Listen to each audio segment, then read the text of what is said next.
Thank you, thank you. I'm coming! Ready?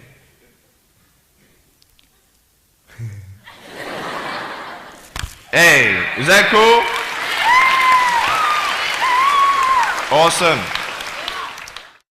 I want to talk about like when I started, going to school and stuff, a lot of people put me down, you know what I mean? Like people tease each other. I mean, people come up and say, hey, you're fat, you're fat, you're fat, you're fat, you're fat, you're fat, you're fat, you like, lose some weight, and you're like, you go home and you look at yourself in the mirror and go, I'm fat, right? And so many people tease each other. Oh, you're too short, you're too tall, you look whatever.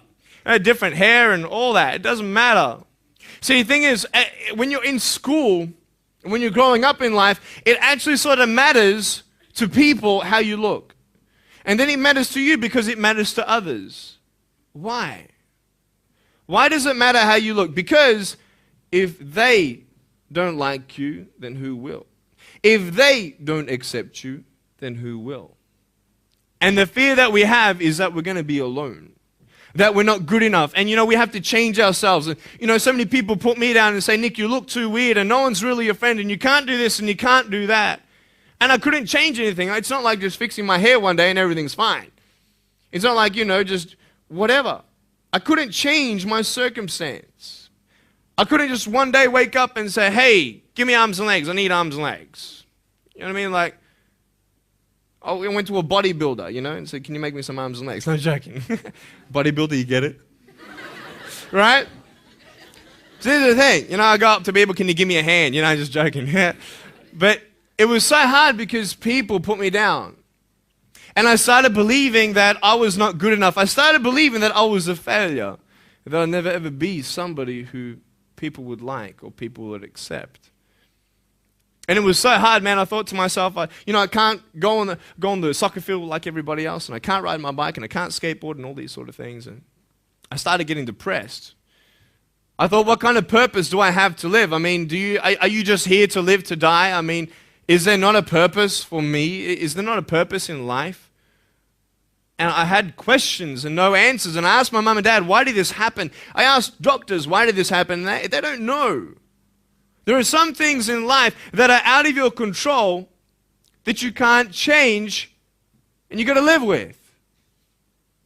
The choice that we have, though, is either to give up or keep on going.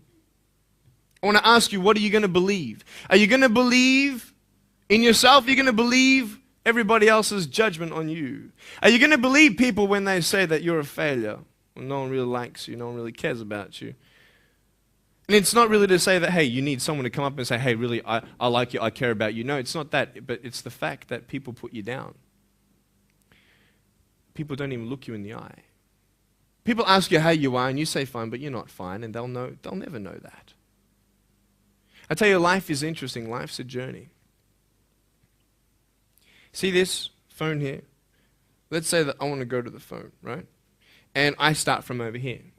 Now, to get to the phone, it's not like I'm going to start meditating and going hum, right? And float across the air, right? It's not going to work. It's not like I'm going to go hum and woo, it's not going to work. So I have to take one step at a time, one step at a time, one step at a time. You can only take one step at a time. I don't care how big your step is, it's only one step at a time. You can't do 2 steps in one. You understand? So it's like one step at a time. And you take steps in this direction, you take steps in that direction. You sort of get lost along the way, and sometimes you fall down. Now, to illustrate my point, I'm going to jump off the table, do a back twist, and land on the floor. Okay? Is that cool? Are you ready? Oh, there's a clock there? Okay, can you move the clock for a second, please? Beautiful, beautiful. All right. You ready? So, are you guys ready? Just let me know when you're ready. Are you ready? Okay, ready? 1, 2. I'm joking, man. Are you serious? Just put the clock back there. If I did that, I'll break my arm or something. You know what I mean? But honestly, along the way, you might fall down like this. Ready? Right?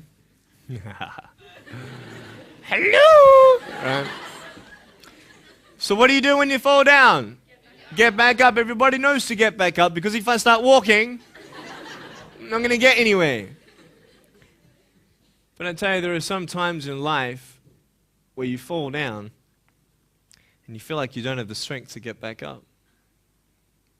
You sort of put a mask on your face when you come to school and pretend that everything's okay when it's not, and you go home and lay in your bed when no one's looking at you, when you don't have to impress anybody, and you're yourself. And fear comes in. You know the fear that you have as soon as you walk into the doors of your house. Maybe there's a broken home. Maybe you have doubt in your life. Maybe you don't know for sure what's going to be happening in the future, and it scares you.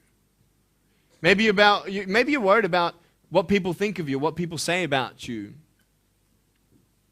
Just that fear paralyzes you. And I just want to ask you today, do you think you have hope? Because I tell you, I'm down here, face down, and I have no arms, no legs. It should be impossible for me to get back up. I mean, you go home and tie the legs and arms of your brothers and sisters and like push them down and see how long it's going to take them to get back up. You know what I mean? You know, you can tell them that you'll see them tomorrow. You know what I mean? But this is the thing. It should be impossible for me to get back up, but it's not. You see, I will try 100 times to get up, and if I fail 100 times, if I fail and I give up, do you think that I'm ever going to get up? No. But if I fail, I try again and again and again. For as long as I try, there's always that chance of getting up. Does that make sense? And it's not the end until you've given up. And just the fact that you're here should persuade you that you have another chance to get back up. There's still hope.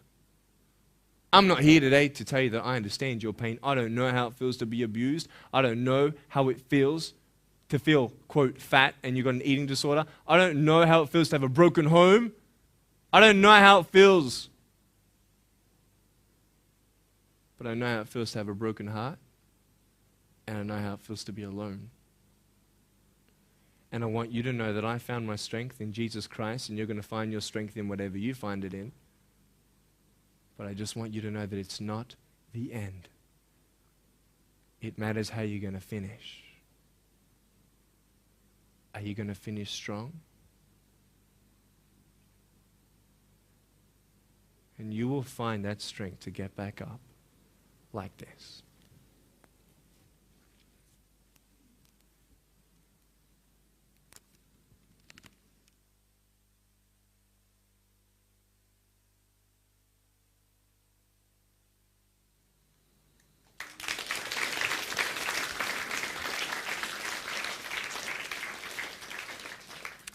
How did I get from depressed to who I am today? Because I tell you, I was depressed.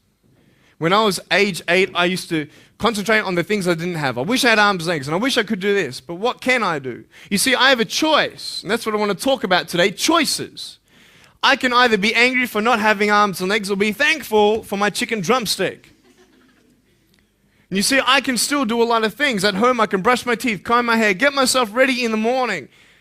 And I'm traveling around the world. It's amazing. But I had to ask myself a couple questions. And the first question was really, who am I? Who am I? I'm Nick Vujicic, but who is that? And it's funny how the friends around you sort of determine who you are. You change yourself. You come to school. And everybody swore around me at high school, so I started swearing. Why? Because it's the cool thing to do. Everybody swears. So I don't want to be left out. And I want to be accepted, so I started swearing. You go to a party, everybody's drinking, so you drink. Why? Well, everybody else around me is doing a big deal. And you start losing yourself, and you start putting your security in temporary things. You start putting your happiness in things that won't last. You can get drunk all you like, but in the morning, you're going to be sober with a headache with the same problems. You want to be high the rest of your life on drugs? Everybody says, don't do drugs, don't do drugs. Well, why? Why do we even go there? It's either out of curiosity, peer pressure, or trying to escape reality. Basically, three things. That's why we go to drugs.